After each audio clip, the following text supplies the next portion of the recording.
défense du consommateur. Alors le client se plaignait que suite au remplacement sur la fameuse Citroën C4, qui est la suite du véhicule de hier, hein, finalement.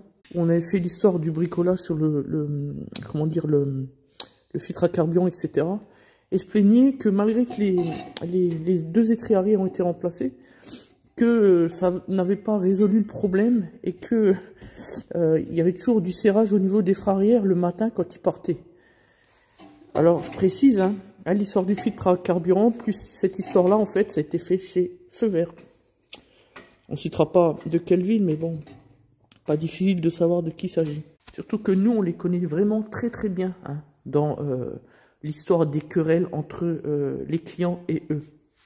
Peu importe. En réalité, ce qui s'est passé, et on va vous montrer sur l'étrier arrière gauche, ils ont non seulement reposé des plaquettes complètement mortes, mais quand je dis mortes, c'est morte, hein, parce que ça fait 3 mois. Hein. Donc en 3 mois, le client n'a pas fait de 20 000 km au minimum, on est d'accord. Comme il nous l'a confirmé d'ailleurs, il a dû faire 1500 km. Bref, on a les plaquettes non seulement qui sont mortes, mais en plus qui ont été reposées et qui sont grippées dans leur logement. Forcément, le disque, il est serré en continu. Regardez ça. Ah, c'est simple. Hein. Même au tournevis, au gros tournevis, on n'arrive pas à le bouger.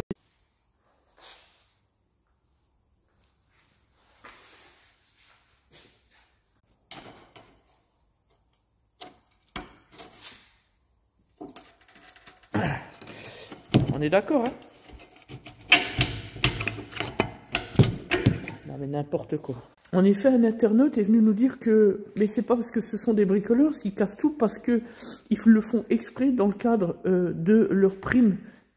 Alors, je veux lui répondre, je sais très bien qu'ils sont payés également, entre guillemets, par une prime d'objectif.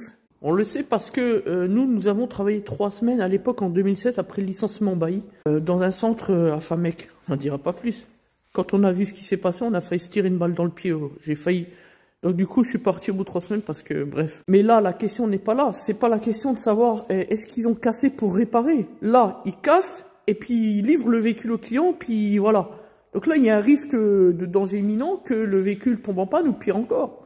Donc c'est autre chose, bref. Mais franchement, on change les disques sont neufs, on le voit bien, les plaquettes sont pourrites. Change les étriers, mais on change pas les plaquettes. Même les cales, ils sont déglingués, là, ils sont à moitié arrachés, là. C'est quoi ce travail? Regardez ça.